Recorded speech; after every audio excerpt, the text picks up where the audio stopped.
busca por las aguas, así clama mi alma por ti, Señor. Día y noche yo tengo sed de ti, y solo a ti buscaré.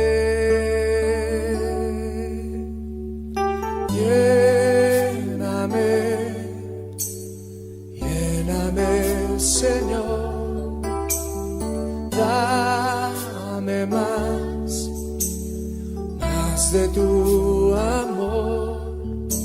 Yo tengo sed solo de ti. Lléname, Señor. Vamos a cantarlo todos juntos. Como el ciervo busca por las aguas, como el ciervo busca por las aguas, así clama mi alma por ti, Señor. Día y noche yo tengo sed de ti, y solo a ti buscaré.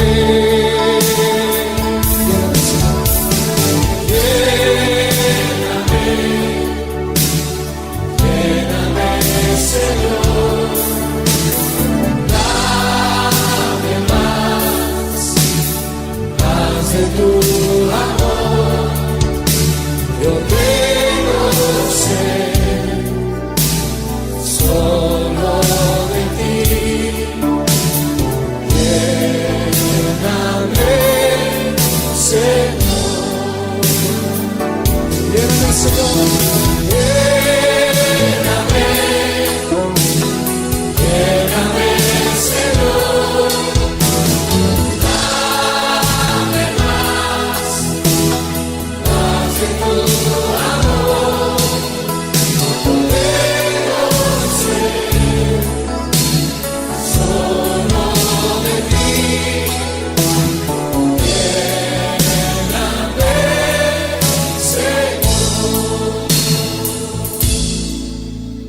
Yo tengo sed solo de ti.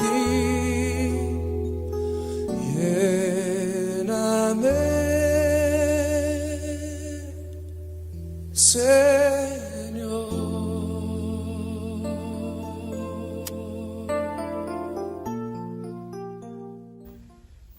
Dios te bendiga en este precioso momento en que estamos compartiendo gracia, misericordia y paz de parte de nuestro Padre Celestial y de nuestro Señor Jesucristo para ti, para tus amados. Te invito a abrir la palabra de Dios. El mensaje de hoy es la esperanza del mundo y vamos a hablar de la iglesia.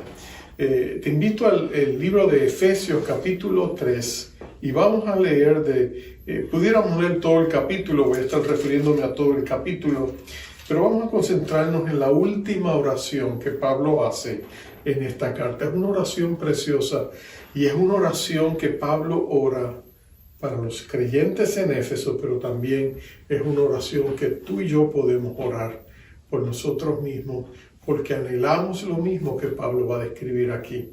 Estoy en el capítulo 14 y dice así la palabra de Dios.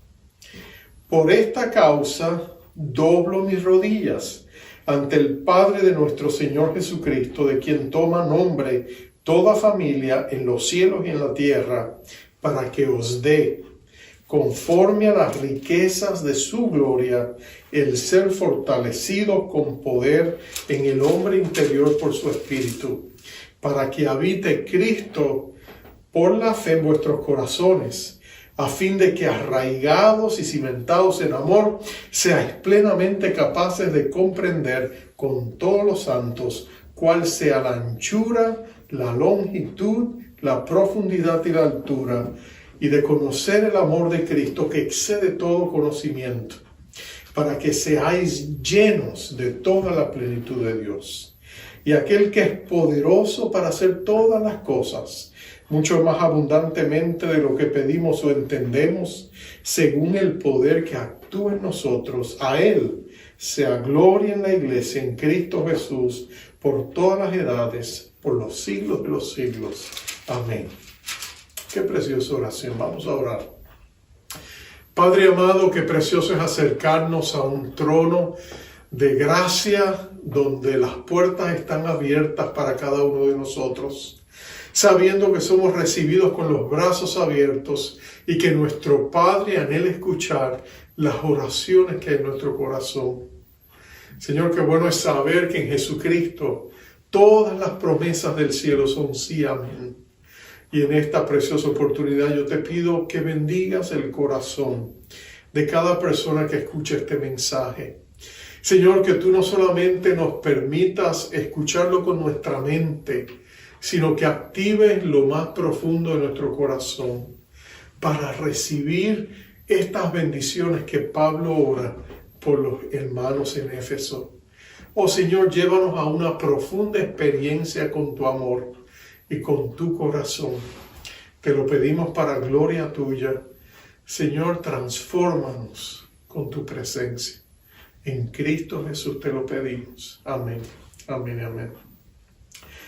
Para poner las cosas en contexto, permíteme, voy a estar hablando del pensamiento que Pablo ha tenido, porque él comienza ese verso diciendo por esta causa. Y vamos a hablar de lo que eso representaba.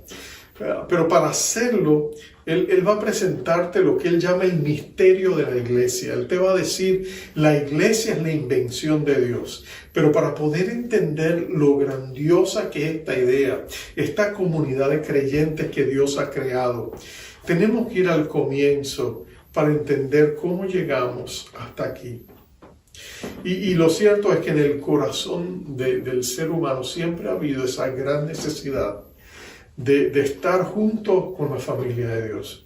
Recuerdo la historia, lo estudiaste quizás en la escuela, que el 17 de diciembre del 1620, un grupo de creyentes europeos salieron desde Londres, se montaron en un barco llamado La Flor de Mayo y atravesaron el Atlántico lleno de expectativas y esperanza. Era un grupo de creyentes que habían conocido la persecución y buscaban un lugar donde poder venir y adorar a Dios con toda libertad. Ellos llegaron al puerto de Plymouth, en Virginia, y desde allí se dispersaron por otros lugares. Eventualmente vendrían otros y se añadirían. Y luego a lo largo del norte y el sur de la costa este de Estados Unidos se establecerían 13 colonias. Y lo interesante de estos primeros peregrinos, como les llaman aquí en Estados Unidos, es que una de las historias de la Biblia que más les inspiró y les dio fuerza fue la historia del Éxodo. La historia que contaba cómo un pueblo esclavizado, y ellos habían conocido la persecución, cómo un pueblo esclavizado era llevado a la libertad. No solamente de su esclavitud, sino llevada al punto de alcanzar y cumplir las ilusiones y los sueños que tenían. Y esa historia, la historia del Éxodo, ha sido la inspiración de tantos pueblos que añoran una libertad. Y lo cierto es que nosotros leemos eso, leemos el libro de Éxodo, vemos la película Los 10 Mandamientos y nos quedamos asombrados y nuestros corazones se llenan de alegría y de gozo de ver los milagros y las plagas y el Mar Rojo cuando se abre y cuando Moisés lleva al pueblo a través de él. En fin, vemos todos esos grandes eventos y nuestros corazones se llenan de alegría porque vemos en Dios un gran libertador. Pero yo quisiera por un instante mostrarte otra perspectiva de esos pasajes, porque cuando lo vemos de esa manera, nosotros lo estamos mirando desde la perspectiva del pueblo de Israel y de los propios sueños que nosotros tenemos. Pero imagínate qué pensaría Dios, cuál sería la perspectiva del cielo ante esos mismos eventos. Y yo te aseguro que cuando lo consideremos vas a tener una perspectiva más amplia del propósito que Dios ha ido hilvanando a través de la historia y que te ha llevado a ti a ser parte de la iglesia de Jesucristo. Porque mira, desde el punto de vista de Dios, Dios tenía un sueño.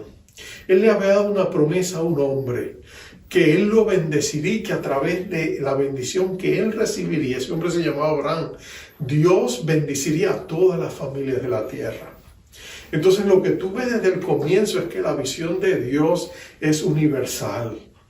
Dios no buscaba solamente escoger un pueblo, hacerlo suyo y distinguirlo del resto del mundo para envidia y tristeza del mundo, que se sintieran abandonados porque Dios había mostrado un favoritismo exclusivo a una sola nación. No, el propósito de Dios era tomar un hombre, multiplicar, sacar su descendencia y luego escoger un pueblo a través del cual él pudiera bendecir al mundo entero. Esa fue la razón por la que Dios escogió a Israel. Y lo escogió por la promesa que le había hecho a este hombre. Pero el deseo del corazón de Dios era mostrarle al mundo lo que podía ser el destino de toda la humanidad si aceptábamos entrar en un pacto con Dios, de tal manera que gente de todos los pueblos y naciones, de todos los clanes que hay en la tierra, de todas las familias que hay en la tierra, nosotros pudiéramos hacer un pacto con el Dios verdadero y disfrutar las mismas bendiciones que, como muestra, el pueblo de Israel recibió al principio. Porque el sueño del corazón de Dios era reunir todas las cosas de este mundo que se había caído y volverlo a levantar en Jesucristo, derribando las paredes y las murallas de prejuicios, de separación, de odios transnacionales, de prejuicios raciales y prejuicios de toda índole. De manera que en Jesucristo gente de todos los pueblos y las naciones pudieran llegar a ser un solo pueblo en Jesucristo. Y esa es la historia por la cual Dios escoge a esa nación. Pero muévete 2000 años después de los eventos del Mar Rojo y tú vas a darte cuenta que lo que sucede allá es glorioso. El Señor Jesucristo ha venido a la tierra y Él reúne a un grupo de sus discípulos y en un aposento alto Él celebra un nuevo pacto con aquellos discípulos y luego les da una misión que iba a ir más allá de los linderos limitados y los márgenes exclusivos de la nación de Israel. Él los iba a enviar con una misión al mundo entero para alcanzar a todos con el mensaje de esperanza y el instrumento que él iba a usar. Iba a ser una nueva comunidad creada donde Dios ahora abría las puertas de su trono, no solamente para el pueblo escogido de Dios, sino para todas las naciones, incluyendo nuestra amada América Latina y el mundo entero. Para que gente como tú y como yo de todo el mundo pudiéramos tener el mismo acceso que Moisés y David y Aarón y todos los grandes siervos del Antiguo Testamento y los grandes profetas, los Isaías, Ezequiel, Jeremías y todo Daniel y todos los grandes hombres y mujeres de Dios pudieran tener el mismo acceso ante su presencia y todavía algo mucho más grande que eso. La iglesia es la respuesta de Dios a ese gran propósito que Él quiso hilvanar para bendecir todas las familias de la tierra.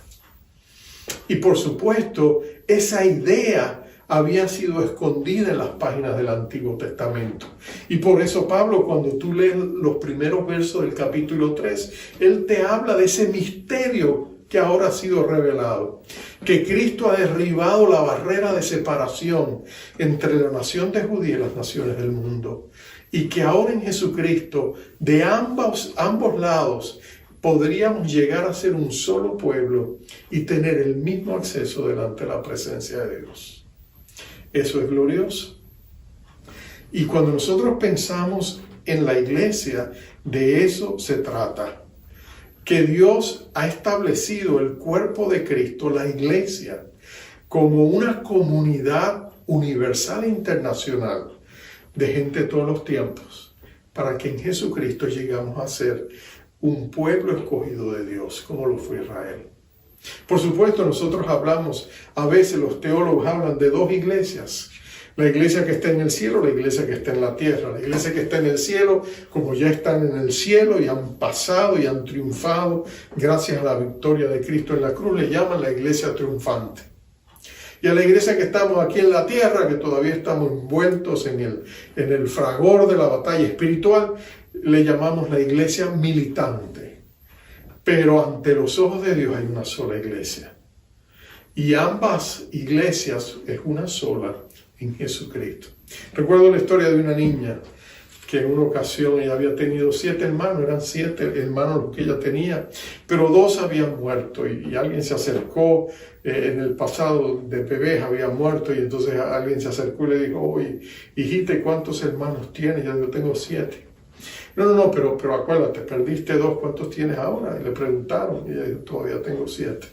O sea, que estén allá o sea que están acá son mis hermanos. Y ella tenía toda la razón, porque somos una iglesia. Y esta iglesia, lo que se llama en el idioma de la Biblia, en el Nuevo Testamento, el griego koiné, la eclesía, tiene 4 distintivos que Pablo va a decir en este capítulo y que vamos a cubrir. El primero es, por supuesto, todos tenemos acceso inmediato a la presencia de un Dios que está dispuesto a encontrarse con nosotros cada vez que le tocamos a la puerta a través de la oración. Piensa por un momento, si tú quieres hacer una cita con una persona importante, es posible que tengas que pasar por un montón de problemas para poderlo hacer, si acaso es que te dan la cita. Tú quieres hacer una cita con el presidente de Estados Unidos, es casi imposible. Tú quieres hacer una cita con el gobernador de nuestro estado, es casi imposible. El alcalde de nuestra ciudad es casi imposible. No es fácil, son gente ocupada, tienen diversas preocupaciones y agendas. Entrar en sus agendas requiere prácticamente un milagro. Pero el Dios Todopoderoso, el eterno y gran yo soy, el creador de todo lo que existe, el que sustenta el universo entero por el poder que hay en su nombre, con Él tú puedes hacer un contacto directo e inmediato, con sencillamente abrir la boca y decir, Padre nuestro que estás en los cielos. Los oídos del cielo inmediatamente se acercan y se dirigen a ti. La atención del cielo está, porque si tú eres un cristiano, tú has llegado a ser un hijo de Dios y Dios siempre escucha lo que a ti te concierne. Recuerdo la historia de un militar que le habían nombrado, había alcanzado a un general de 4 estrellas. Y cuando lo nombraron con toda la pompa militar que se nombra en Estados Unidos, él tenía un niño pequeño y el niño pequeño se acercó a la mamá y le dijeron, ahora tu padre es tan importante, él es el general y todo lo demás. Y entonces él miró a la mamá curioso y le dijo, ¿todavía le puedo llamar papá? Y la mamá sonrió y dijo, él siempre será tu papá, aunque tenga todas las estrellas que aguante el uniforme militar. Pero Dios es tu papá y tú siempre puedes dirigirte a Él y Dios siempre te va a escuchar. Eso es lo que Pablo ha dicho anteriormente. En el capítulo 3 de Efesios, el verso 11 y 12 dice, conforme al propósito eterno que hizo en Cristo Jesús nuestro Señor, en quien tenemos seguridad y acceso con confianza por medio de la fe en Él. En otras palabras, tú y yo podemos acercarnos al Todopoderoso Dios. Ni siquiera los judíos tuvieron el acceso que tú y yo tenemos. Para darte una idea, cuando los judíos querían ir a adorar a Dios, iban al tabernáculo o eventualmente al templo. Y el templo tenía toda una serie de pabellones donde diferentes grupos podían llegar hasta su pabellón y de allí no podían pasar. Por supuesto estaba el pabellón de los gentiles, que era el último, el más distante del lugar santísimo. Hasta ahí solo los no judíos podían llegar y el que fuera no judío y pasaba de allá lo mataban, literalmente. Después venía el pabellón de las mujeres y todas las mujeres podían ir allí a orar. Después venía el pabellón de los hombres y todos los varones israelitas podían ir allí a orar. Pero ninguno de ellos podía entrar al mismo templo. Solamente los sacerdotes y levitas podrían entrar a las inmediaciones del templo donde se ofrecían los sacrificios, y luego el otro cuadro, el lugar santísimo, el lugar santo, donde se ofrecía el incienso y las oraciones, y entraba el sacerdote y luego salía y bendecía al pueblo y le daba su bendición. De hecho, se echaban suertes entre todos los sacerdotes que había en el tiempo de Jesús. Habían unos 20,000 sacerdotes, ellos echaban suertes para ver, y si en algún momento de su vida uno de estos sacerdotes tenía el privilegio de llegar al lugar santo, eso era para celebrarlo. ¿Te acuerdas de Zacarías cuando le tocó a él? Y fue en ese momento que el ángel se le apareció y pues lo dejó mudo. Pero nota esto, él tuvo ese privilegio una sola vez en la vida. Pero aún así había otro lugar todavía más importante. Era donde se creía que la presencia manifiesta del Señor residía. Lo que los judíos en hebreo llamaban la Shekinah o Shekinah de Dios. La presencia manifiesta, que a veces se veía en una forma de nube o de fuego en las noches. Y ahí solamente el sumo sacerdote podía entrar a la misma presencia de Dios. Y había un velo que separaba el lugar santo del lugar santísimo. Una vez al año el sacerdote entraba para ofrecer sacrificios a Dios. Y allí el sacerdote le amarraban hasta con una soga. Y tenía unas campanitas, porque si él entraba en la presencia de Dios impuro y Dios lo derribaba, había que jalarlo.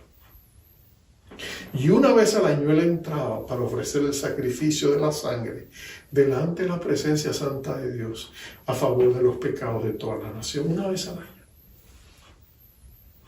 Pero ahora Dios te dice que cuando su Hijo amado, Cristo, murió en la cruz del Calvario, el velo se rasgó en dos. Y ahora todos y cada uno de nosotros tenemos acceso hasta el mismo lugar santísimo para poder ministrar al corazón de Dios. Y por eso es que la Biblia dice que todos los creyentes somos sacerdotes. Como decía Lutero, el sacerdocio de todos los creyentes. Todos podemos adorar el corazón de Dios, porque la presencia de Dios ya no está en aquel templo, está en el corazón de cada creyente. Porque el Espíritu Santo se ha unido al espíritu de cada uno de nosotros. Entonces nosotros tenemos un acceso. Tú y yo tenemos un acceso a la presencia de Dios cada vez que doblamos rodillas, cerramos los ojos, los hablamos con los ojos abiertos y nos dirigimos a Dios y Él está ahí. Y podemos ministrar el corazón de Dios. Y podemos adorarle, y podemos bendecirle. Y podemos acercarnos confiadamente al trono de su gracia para recibir misericordia, gracia y el oportuno socorro. Tú y yo lo podemos hacer porque hemos sido revestidos con la coraza de la justicia, de la rectitud y de la santidad de nuestro Señor Jesucristo. Nos ha sido imputada por el sacrificio de Él. Él ha cubierto y nos ha dado su justicia, su rectitud. Y ahora, después de haberla recibido y haber entrado en esta nueva relación con Dios, nosotros podemos proclamar la verdad de la salvación en Jesucristo al mundo que lo necesita.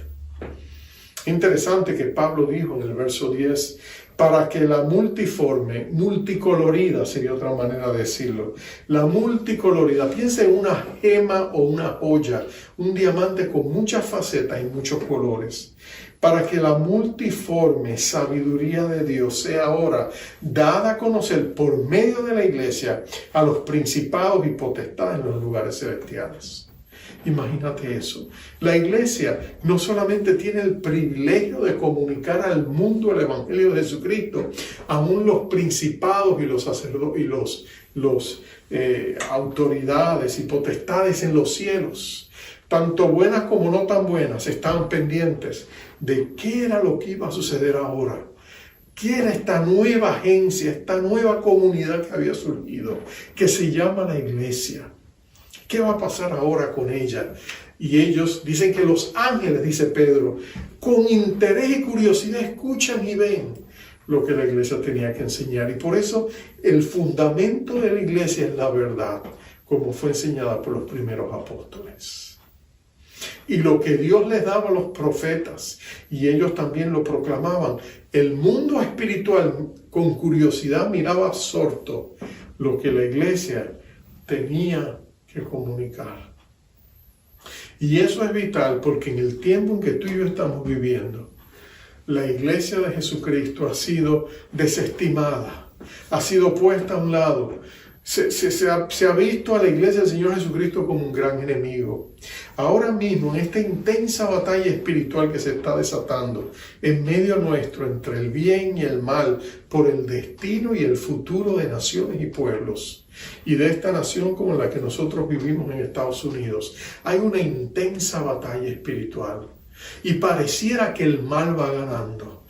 Y pareciera que el mundo está en un estado de profunda confusión, porque hay agenda de gente poderosa que quiere llevar a través de sus conceptos globalistas al mundo finalmente a un solo gobierno, como promete la palabra que sucederá.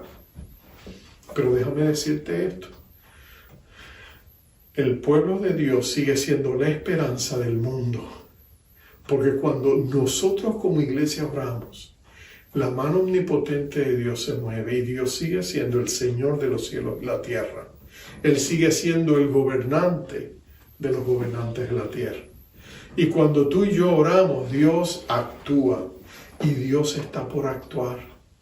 Y aunque nosotros podamos ver que las cosas parecerían que van de mal en peor, no te equivoques. Porque el fundamento del trono de Dios es justicia y rectitud. Y Dios juzga personas, pero también juzga naciones y pueblos. Y Dios juzga a los líderes. Y gente muy influyente se puede levantar en contra del pueblo de Dios. Y ha pasado a través de todas las generaciones. Amanes se han levantado para buscar la destrucción del pueblo de Israel. Y todos han fracasado. Porque quien tiene siempre la última palabra es nuestro Dios. Entonces nosotros tenemos acceso a su presencia. Segundo, nosotros podemos conocer el tremendo amor que Dios nos tiene. Y aquí es donde llegamos a la oración de Pablo. Porque Pablo hace una oración, la segunda oración que hace. En el primer capítulo oró por ellos para que Dios le diera espíritu de sabiduría y de conocimiento, para que entendieran el llamado que tenían. Y la esperanza que Dios les había llamado, las riquezas que ahora tenían, porque son hijos de Dios, con todos los santos, las inescrutables riquezas de Cristo y el acceso que teníamos por fe. Y finalmente les dice para que conozcan la supereminente grandeza de su poder para con nosotros los que creemos. Esa fue la primera oración, pero ahora la segunda oración es más personal, es más íntima. Pablo dice, yo estoy orando que Dios le fortalezca en su persona interior por su espíritu. En otras palabras, tú y yo tenemos dos personas. Tenemos una persona exterior y una persona interior. Llevamos una vida pública, pero hay algo en lo más profundo de nuestro ser. Realmente nosotros llevamos tres vidas, una pública, una privada y una interior personal. Y en ese último recodo, solo tú y yo sabemos lo que está pasando en cada uno de nosotros. Hasta donde nosotros podemos ver, hay cosas que no entendemos. Dios es el único que sabe todo lo que está pasando. Pero en esa vida interior, ahora en Jesucristo, Dios quiere fortalecerte a ti y a mí. Porque Él quiere que tu vida vivas una vida poderosa en el Señor.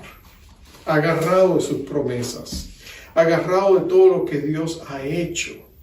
En esa vida personal íntima, que nadie ve lo que está pasando, lo que tú y yo somos en la oscuridad, donde tú sabes dónde están tus batallas, donde tú sabes dónde están tus defectos, tus luchas constantes. Es allí donde Cristo quiere venir y quiere empoderarte para que tú vivas una vida poderosa en Dios. Y eso es lo que Pablo ora. Pablo dice, Señor, te pido que le fortalezcas en su vida interior por tu espíritu. Porque Dios anhela y desea que tu vida interior sea fuerte, porque es tu vida interior la que determina lo que pasa allá afuera. ante las presiones de un mundo que te rodea, es tu vida interior conectado a la presencia de Dios lo que te mantiene en serenidad, en paz y en poder.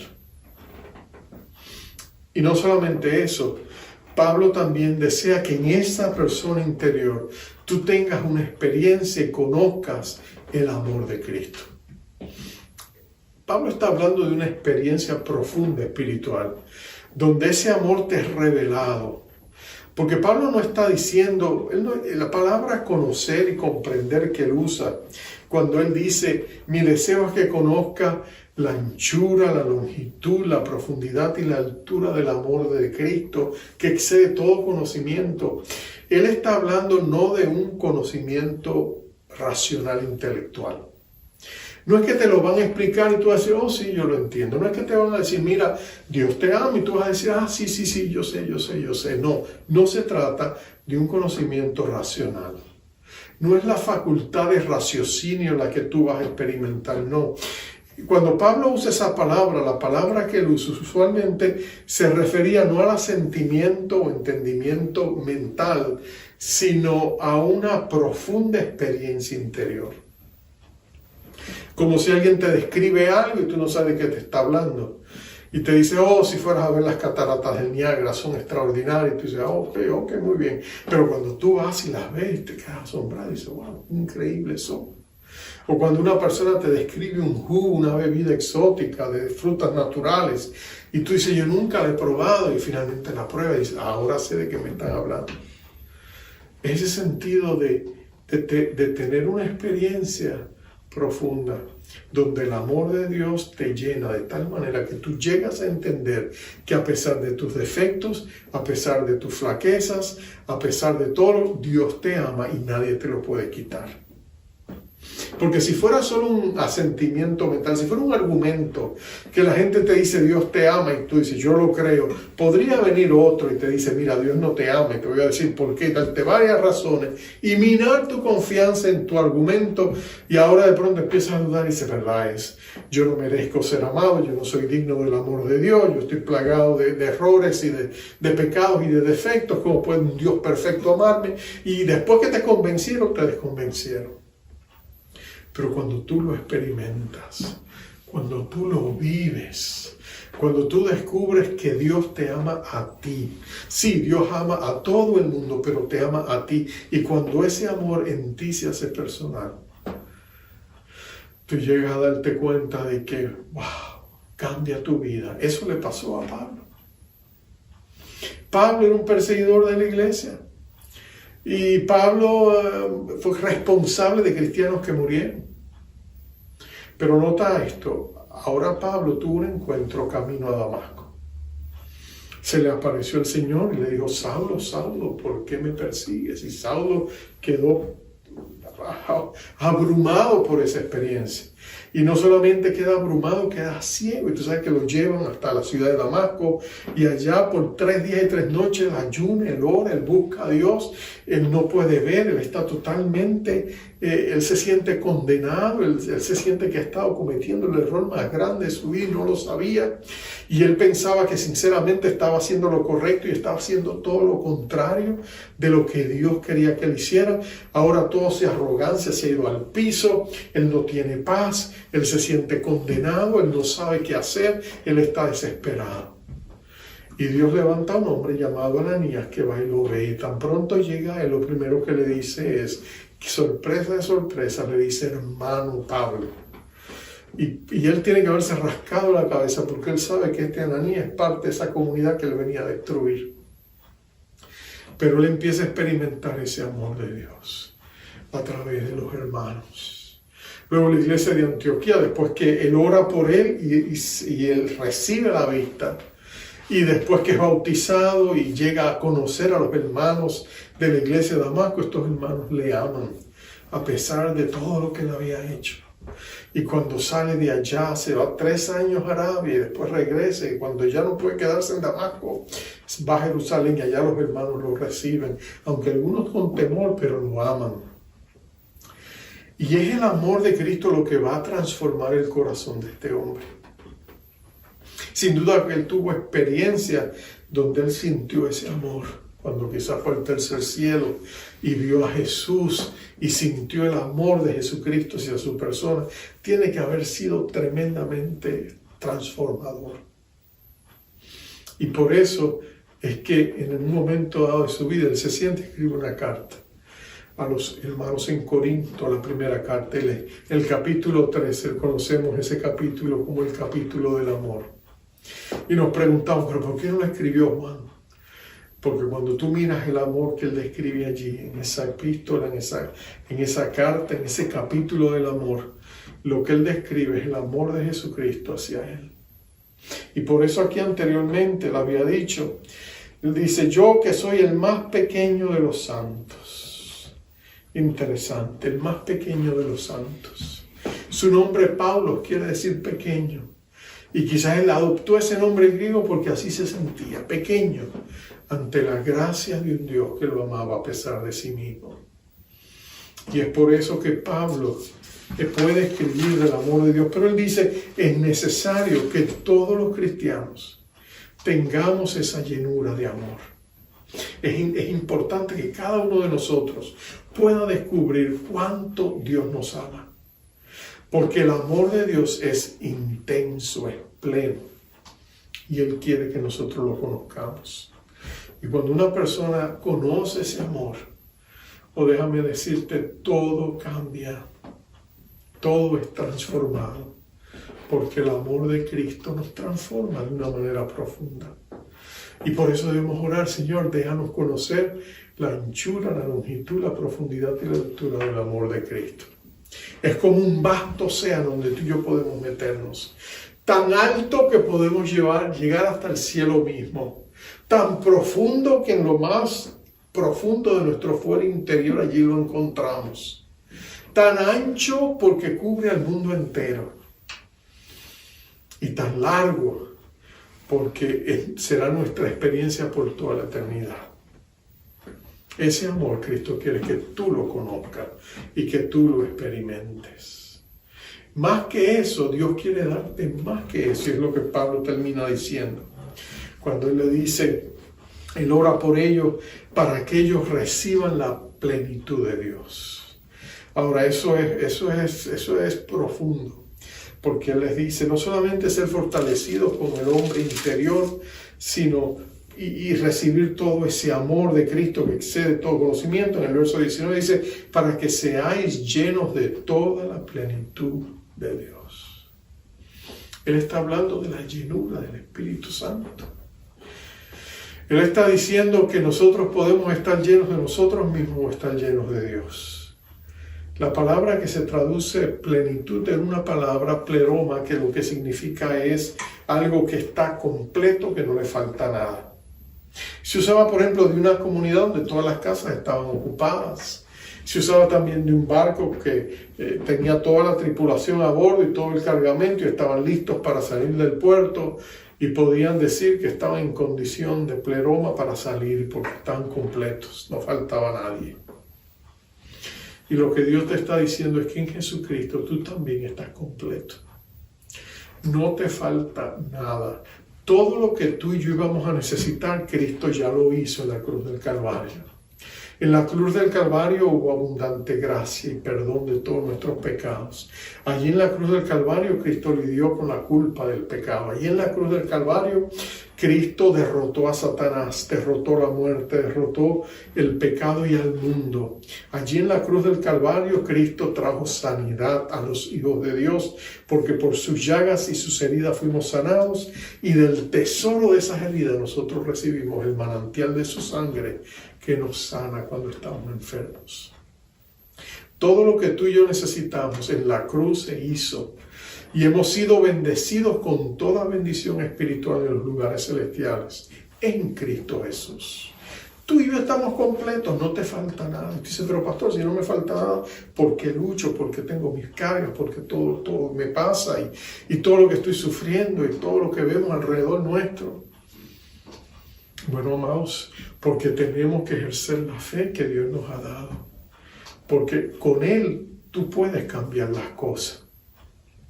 Con Jesucristo tú puedes pedir que te ayude a cambiar la atmósfera de tu hogar. Con Jesucristo tú puedes pedir que Él cambie la atmósfera de tu ciudad. Con la autoridad que Cristo nos ha delegado unida, la iglesia tiene un gran poder. Porque Dios puede hacer lo imposible a través de las oraciones de la iglesia. Y por eso termina el verso 20 diciendo: a aquel Dios que es poderoso para hacer todas las cosas. Dios es omnipotente, pero nota que dice que lo hace mucho más abundantemente de lo que pedimos o entendemos. En otras palabras, no hay límite a lo que Dios puede hacer. Si todos oramos unidos en una misma dirección, no hay límite a lo que Dios puede hacer. Pero nota después lo que dice: según el poder que Él ha puesto en nosotros. El poder que actúa en nosotros hace posible todas esas cosas. Y es el poder y la presencia de su Espíritu. Y cuando tú estás lleno de esa plenitud, no hay límite a lo que Dios puede hacer en ti y a través de ti. Entonces, cuando hablamos de la iglesia, nos damos cuenta de que Dios realmente ha dejado la iglesia como la última esperanza del mundo. Es a través de la iglesia que el Evangelio se lleva. Es a través de la iglesia que el Espíritu actúa en nosotros. Es a través de la iglesia que Dios hace lo imposible. Es a través de nosotros que tú y yo podemos cambiar al mundo. Entonces es hora de hacerlo. En medio de estos momentos difíciles que estamos atravesando y lo que faltará todavía por venir, tú y yo podemos conectarnos a Dios y decir: Señor, pase lo que pase allá afuera, mi confianza está en ti. Pase lo que pase allá afuera, yo tengo tu paz porque Cristo Jesús está conmigo. Pase lo que pase allá afuera, yo tengo la convicción de que estoy seguro en la palma de aquel que me llamó a su gloria y excelencia en Jesucristo. Hermanos, la iglesia del Señor Jesucristo sigue teniendo una importancia colosal en los propósitos de Dios. El mundo dirá que no somos esenciales. Dios dice somos indispensables porque así Él lo ha determinado. Entonces, acerquémonos confiadamente al trono de la gracia. Conozcamos el amor de Dios. Intercedamos por los propósitos de Dios. Batallemos contra las fuerzas del mal en la autoridad y en el poder de nuestro Rey exaltado, el Señor Jesucristo. Y verás que Dios de tu lado, nada ni nadie te hará frente todos los días de tu vida. Como Dios hizo con Moisés y con Josué, y con David lo hará también contigo. Porque si Dios está contigo, ¿quién contra ti? Todo lo puedes en Cristo que te fortalece. Vamos ahora. Oh Padre, anhelamos una experiencia más profunda contigo. Y lo precioso de todo es que tú estás aquí. No tenemos que irte a buscar a ningún lado, no tenemos que viajar a un lugar exclusivo donde solamente allí se te puede encontrar a ciertas horas. Lo precioso de nuestra experiencia creyente es que tú estás con nosotros porque estás en nosotros. Estás más cerca que la piel que nos cubre, estás más cerca que los mismos órganos que tenemos. Internamente estás más cerca que el piso que pisamos o el aire que respiramos. Jesucristo, tú nos has escogido para que seamos tu santuario y podemos tener comunión contigo, porque el Espíritu de Dios es una persona. Él habla, Él escucha, Él bendice. Prepara tu iglesia para los días por venir. Prepáralos cuando vengan cambios, Señor, que humanamente hablando nos parezcan increíbles. Afirma nuestros pasos, sabiendo que lo que esté pasando allá afuera, tú lo tienes bajo tu control soberano. Que nada ni nadie nos puede robar de lo que Cristo ya ha hecho nuestro por medio de su sangre preciosa. Y lo recibimos por gracia y por fe, a través de su obrar en nosotros. Señor, bendice nuestros hogares, bendice nuestras familias, bendice nuestras vidas, llévanos a una más profunda comunión contigo, ayúdanos a descubrir la riqueza y la gloria que encontramos en tu pueblo, en tu iglesia. y ayúdanos a ser portadores del mensaje de salvación, porque somos tus hijos y nada ni nadie nos puede separar del amor de Cristo que está en nosotros. Danos una mayor revelación de ese amor. En Cristo Jesús te lo pedimos. Amén. Amén y amén. Quisiera orar por ti para darte la bendición final acostumbrada. Jehová te bendiga, te guarde. Jehová haga resplandecer su rostro sobre ti y tenga de ti misericordia. Jehová alce sobre ti su rostro y ponga en ti paz. Dios te bendiga. ¿Quién nos separa